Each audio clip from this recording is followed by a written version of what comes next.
네, 오늘 설교의 제목은 미안입니다. 미안. 그 하자녀라는 이름으로 그 네이버 포스트라는 걸 요즘에 하더라고요.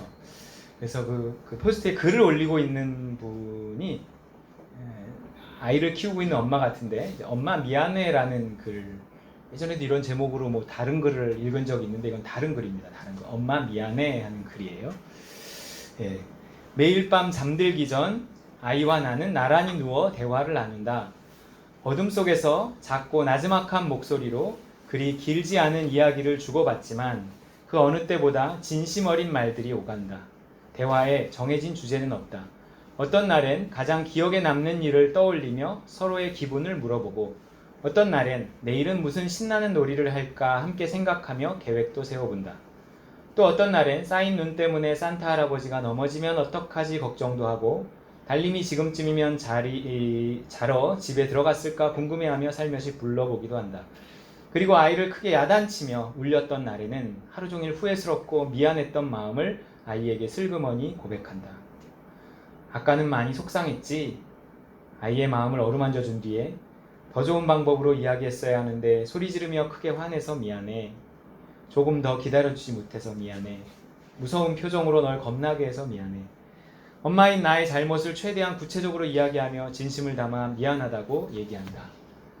그리고 대부분의 경우 아이는 엄마 괜찮아요 하며 따뜻하게 대답해주지만 정말 슬프거나 서러웠던 날에는 내 미안하다는 말에 다시 또 눈물을 터뜨리기도 한다. 그럴 땐 우는 아이를 품에 꼭 안아 사랑한다고 몇 번을 이야기하며 아이의 아픔과 슬픔이 가시길 가슴 절절하게 기도한다. 그리고 어젯밤 여느 때와 같이 이런저런 이야기를 나누다가 잘 자라는 인사까지 하고는 잠을 청하려는데 아이가 엄마 하며 조용히 부른다. 잠이 안 와서 그러느냐고 묻자 한참 생각하는 듯 하더니 이야기를 꺼낸다. 엄마 미안해. 아까 치카치카 하기 싫다고 울어서 미안해. 순간 내 가슴이 아주 뜨거워졌다. 그리곤 아이의 미안하단 말에 엄마도 사랑해 라고 답했다. 아이의 미안하다는 그 말이 엄마를 아주 많이 사랑한다는 따뜻한 고백처럼 들렸기 때문에. 참 다행이다. 그동안 내가 아이에게 전했던 미안하다는 그 많은 말들이 널 아주 많이 사랑해의 또 다른 말임을 아이가 가슴으로 느끼고 있어서. 어떠신가요, 여러분? 우리 연하 정도 그죠? 연하쯤 되면 이렇게 할 것 같아요.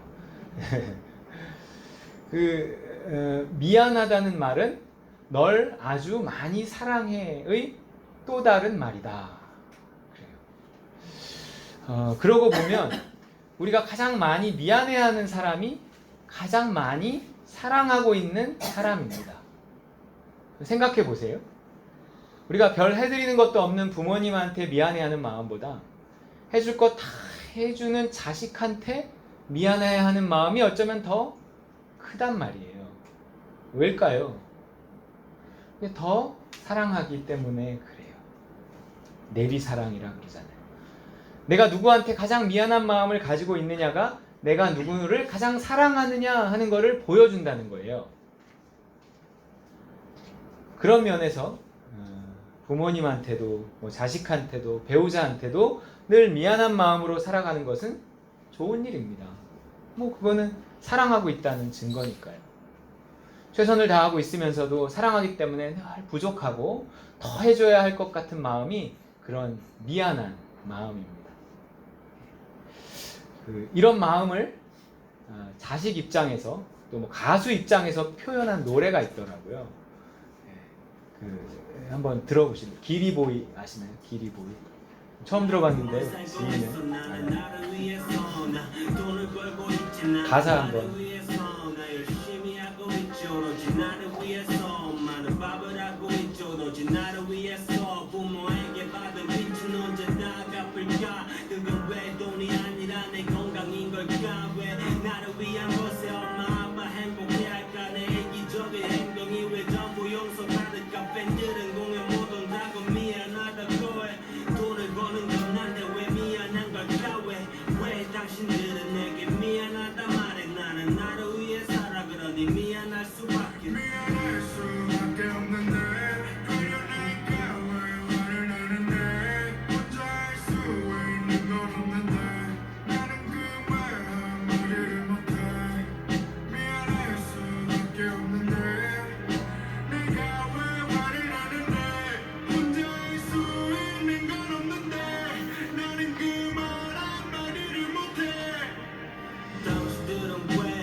왜 미안하단 말해 사랑한다 못해서 난 미안하단 말해 사랑할 수 없음 여긴 지옥일 것 같아 사랑할 수 없어 여긴 지옥인 것 같아 사랑할 수 없어 나 사랑할 수 없어 나 엄마가 매일매일 미안하다고만 했어 내가 그걸 그대로 다 배웠나봐 어르신들 듣기에는 이게 무슨 노래야 이게 무슨 굿이야 이게 그런 거 같죠. 아주 우리 지희가 근데 아주 유명한 사람이랍니다. 엄마가 매일매일 미안하다고만 해서 내가 그걸 그대로 다 배웠나 봐. 그렇게 얘기하고 있어요. 그러니까 사랑하면 미안하다는 거예요. 심지어 우리는요, 우리가 키우는 개한테까지도 미안한 마음을 갖습니다. 개를 집에 혼자 놔두고 어디를 가는 게 미안해서 수련회도 못 가시는 분 저 봤어요. 진짜로. 집에 큰 개가 있거든요, 그 집에. 근데 그 놓고 가면 안 된대요. 짖기도 하고 혼자 두고 갈 수가 없다고. 수련회를 못 가신다는 거예요. 데리고 가자 그럴까. 맞아요. 이게 사랑하니까. 손택수라는 분의 이런 시도 있더라고요. 제목이요. 흰둥이 생각이에요. 흰둥이 생각. 자기 어렸을 때 흰둥이. 손을 내밀면 연하고 부드러운 혀로 손등이며 볼을 쓱쓱 핥아주며 간지러움을 태우던 흰둥이. 보신탕감으로 내다 팔아야겠다고 어머니가 알아 누우신 아버지의 약봉지를 세던 밤. 나는 아무도 몰래 대문을 열고 나가 흰둥이 목에 걸린 쇠줄을 풀어주고 말았다. 어서 도망가라. 멀리 멀리. 자꾸 뒤돌아보는 녀석을 향해 돌팔매질을 하며 아버지의 약값 때문에 밤새 가슴이 무거웠다. 다음날 아침 멀리 달아났으리라 믿었던 흰둥이가 아무 일도 없었다는 듯이 돌아와서 그날따라 푸짐하게 나온 밥그릇을 바닥까지 달게 핥고 있는 걸 보았을 때 어린 나는 그의 꾹 참고 있던 울음보를 터뜨리고 말았는데 흰둥이는 그런 나를 다만 젖은 눈빛으로 핥아주는 것이었다. 개장수의 오토바이에 끌려가면서 쓱쓱 혀보다 더 축축히 젖은 눈빛으로 핥아주고만 있는 것이었다. 시가 있어. 여러분 사랑하면요 이처럼 애한테뿐만 아니라 개한테도 미안한 마음을 갖는 게 사람이더라고요. 좋아요. 그럼 자 우린 그럼 얼마나 하나님께 미안한 마음을 가지고 있는가 하는 거예요.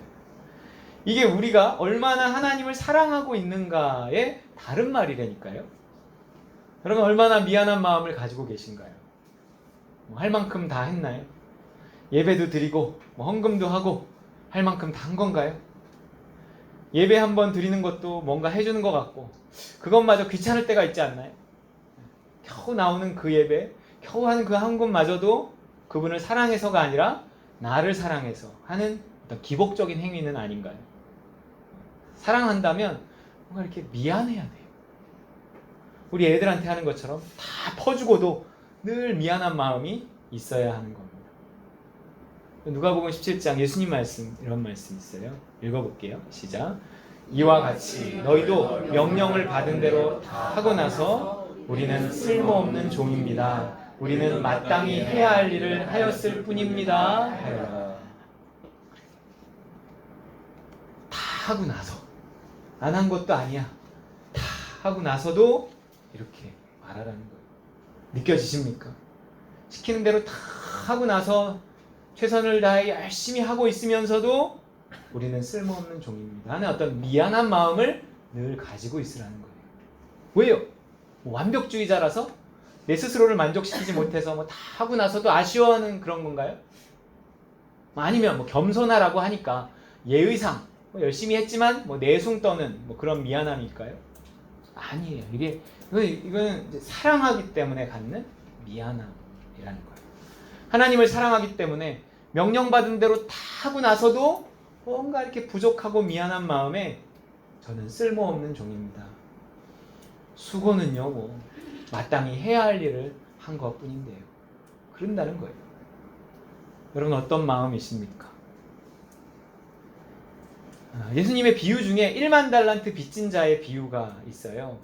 이 사람이 그 주인에게서 그 빚을 탕감받았어요. 어마어마한 빚을 탕감받은 후에 이게 비록 탕감받았지만 갚은 것이 아니라 탕감받은 것이니까 평생 뭔가 이렇게 빚진 자의 마음, 또 뭔가 이렇게 미안하고 죄송스러운 마음을 갖고 살아야 된단 말이에요.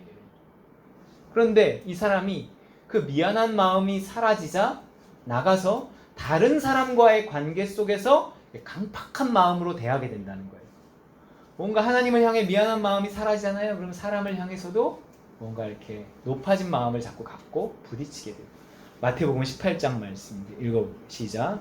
그 종이 나가서 자기에게 100데나리온 빚진 동료 한 사람을 만나 붙들어 목을 잡고 이르되 빚을 갚으라 하매 그 동료가 엎드려 간구하여 이르되 나에게 참아주소서 갚으리라 하되 허락하지 아니하고 이에 가서 그가 빚을 갚도록 오게 가는거든.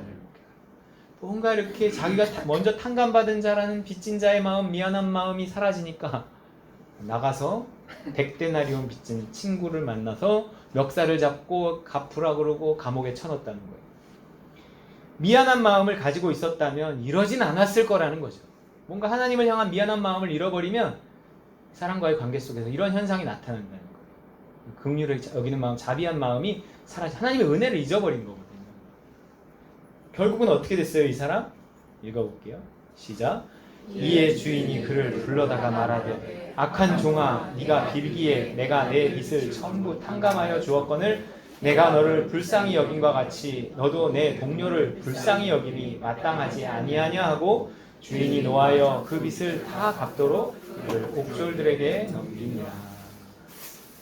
그 결과 빚 탕감해준 주인의 진노를 사서 다시 이게 감옥에 갇히게 되고 다시 빚을 갚아야 하는 상태로 전락하고 말았다는 거예요. 이 사람의 실패의 원인은요, 미안해하는 마음, 빚진 자의 마음을 잃어버렸기 때문에 그런 거예요. 은혜를 잊고 사랑이 식었기 때문에 이런 거예요. 여러분, 하나님의 은혜를 잊고 하나님을 향한 사랑이 식으면 이게 미안해하는 마음이 사라지고 뭔가 이러면 그 다음부터 이 삶 속에서 자꾸 문제가 생긴다는 거예요. 하나님께 대한 사랑이 식으면 미안해하는 마음도 서서히 사라집니다. 하나님께 대한 이 미안한 마음이 사라지면 타인에 대해서, 사람에 대해서도 강팍하고 용서하지 못하는 사람이 되고 말아요. 왜냐하면 하나님을 향한 사랑이 식었기 때문에 당연히 내 사랑이 식은 것이고 이 식은 사랑으로 사람을 대하기 때문에 이런 식으로 대할 수밖에 없는 거예요. 결국 미안한 마음이, 하나님을 향해 미안해하는 마음이 사라지면 하나님의 심판이 시작된다는 거예요. 뭔가 내 상태를 드러내기 위해서라도 자꾸 문제가 일어납니다. 여러분, 이 미안해하는 마음이 우리 안에 있는지 그렇기 때문에 점검해 봐야 돼요. 내가 하나님을 향해 미안해하는 마음이 있나? 조금이라도 미안해하는 마음이 있는 사람이 이렇게 하지는 않을 것 같은데, 내가 미안해하는 마음이 있다면 이렇게 예배를 이렇게 드리진 않을 텐데, 내가 봉사를 이렇게 하진 않을 텐데, 이런 점검이 필요한 거예요. 어떠십니까? 그래서 하나님은요, 이 미안한 마음 가진 사람을 사랑하십니다. 왜냐하면 미안해하는 마음이 곧 사랑하는 마음이기 때문에 그래요. 우리는 끊임없이 실수해도요, 죄를 지어도, 심지어 배신하고 원망해도 하나님은 끝없이 용서하시고 인내하시고 다시 기회를 주시고 사랑해 주세요.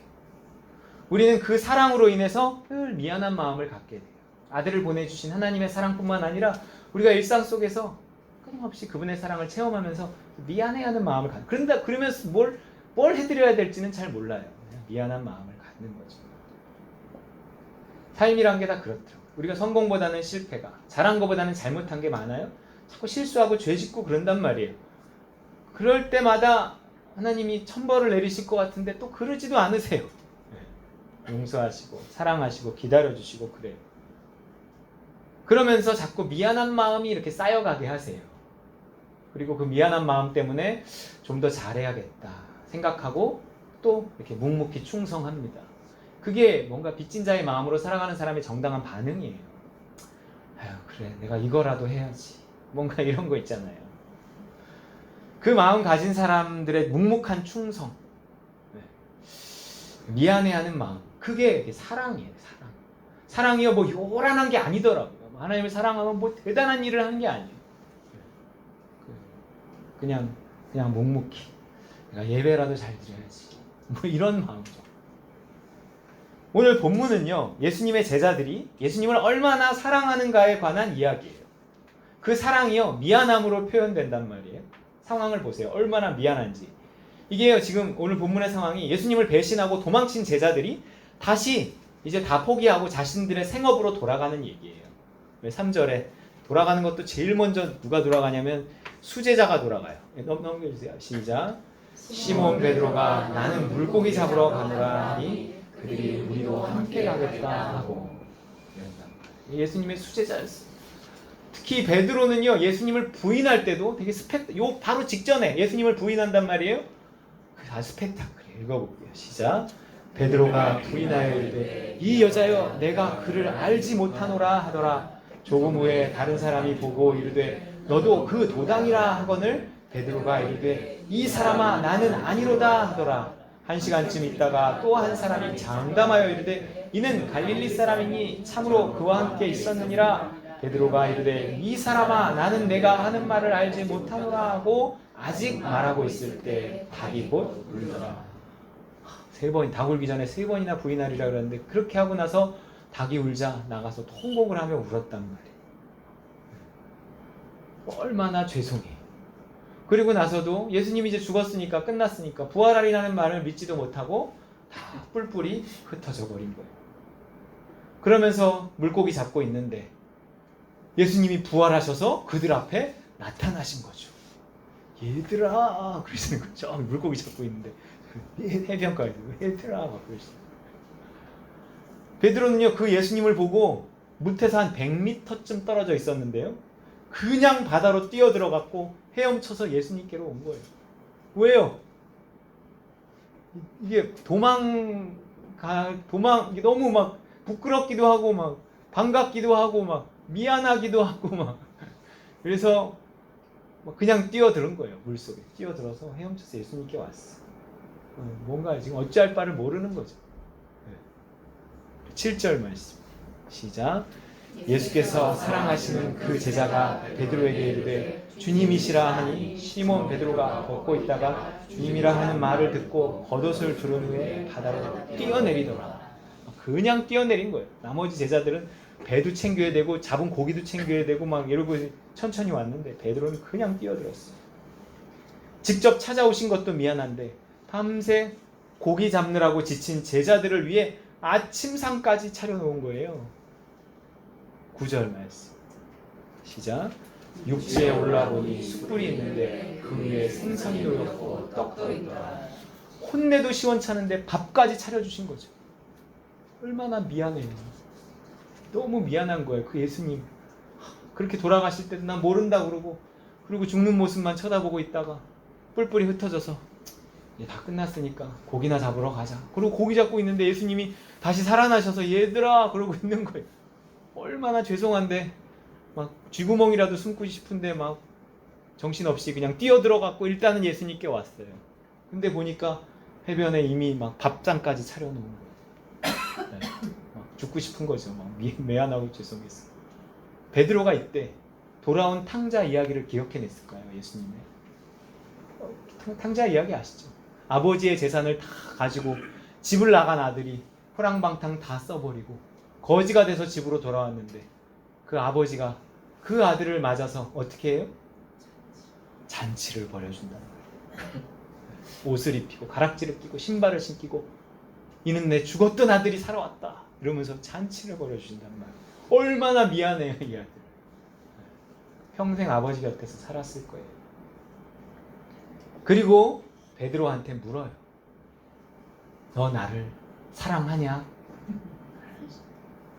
아씨, 질문이 적절치 않아요. 지금 이 상황이에요, 예수님. 창피해 죽겠는데 이게 무슨 말이에요? 너 나를 사랑하? 이게 무슨 말이에요? 너 지금 좀 미안하냐? 그런 거예요, 지금. 그런 거예요, 이게. 그렇지 않아도 미안한데 더 미안한 상황을 만들어 놓고 미안하긴 하냐? 그러시니 안 미안할 수가 없는 거죠. 사랑하냐고 3번씩이나 묻는데 막 미안해 죽겠는 겁니다. 그 상황에서 뭐 얼마나 사랑한다고 느끼겠어요. 그냥 미안한 거죠. 네, 미안한 걸로 치면 제가 지금 막 무지막지하게 막 미안하고 죄송하고 막 죽고 싶습니다 막 이런 거예요. 그래? 그럼 그게 날 사랑한다는 얘기야. 그러니까 내 어린 양을 먹여라. 내 양을 쳐라. 내 양을 먹여라. 난 그렇게 미안해하는 마음 가진 사람이랑 일한다. 잘난 놈들하고 일하지 않아. 자신감 넘치는 놈들하고 일하지도 않고. 니들이 날 사랑하면 얼마나 사랑하겠냐. 그냥 미안하면 돼. 늘 미안하고 부족하다고 생각하면 그게 날 사랑하는 거다. 그 마음 갖고 최선을 다하면, 하는 데까지 하면 그걸로 충분해. 주를 위해 하는 일 하나도 없는 것 같아서 좀 미안한 마음 갖고 살아가시나요? 저도 가만히 보면 좀 그래요. 그냥 늘 그래요. 근데 그게 사랑하는 거다 이렇게 말씀하시더라고요. 아, 그게요? 처음에 그랬어요. 뭐 언젠가 뭔가 하겠죠. 아니 뭐 지금 그렇게 살아가고 있는 게 이미 뭔가를 하고 있는 건지도 몰라요. 뭐 일하고 애 키우고 예배라도 드리고 있는 게, 더해서 뭐 작은 봉사라도 하고 있다면 그게 하나님 보시기엔 됐다. 그게 너의 최선이야. 나도 널 사랑한다. 그러실 거예요. 저도 여러분도 그럴듯한 무언가를 못하고 있다는 좀 죄책감은 내려놓고 그냥 좀 미안한 마음으로 하루하루 살았으면 합니다. 오늘도 주님은 우리에게 물으십니다. 늘 우리들 챙겨주시면서 사랑하시면서 물으셔요. 너 날 사랑하냐? 예, 그냥 늘 미안한 마음 가지고 삽니다. 그래? 그럼 된 거야. 하나님은 미안한 마음 가진 사람을 사랑하십니다. 그리고 결국 그들과 또한 일하세요. 늘 미안한 마음으로 또 주를 위해 살아가시는, 작게 뭐라도 해야겠다 이렇게 생각하며 살아가는 우리 따름과 누림 식구들 다 되시기를 주님의 이름으로 축원드립니다. 주신 말씀 붙들고 기도하겠습니다. 하나님, 내 안에 이 미안해하는 마음, 미안한 마음 갖게 하여 주옵소서. 내가 평상시에 그 미안한 마음이 있었다면 그게 사랑하는 마음이었군요. 네, 주님, 제가 주님을 사랑합니다. 할 수 있는 거 별로 없지만 주님 사랑합니다. 하나님, 제가 더 주님 사랑하며 살게 하여 주옵소서. 우리 주신 말씀 기억하며 기도하겠습니다.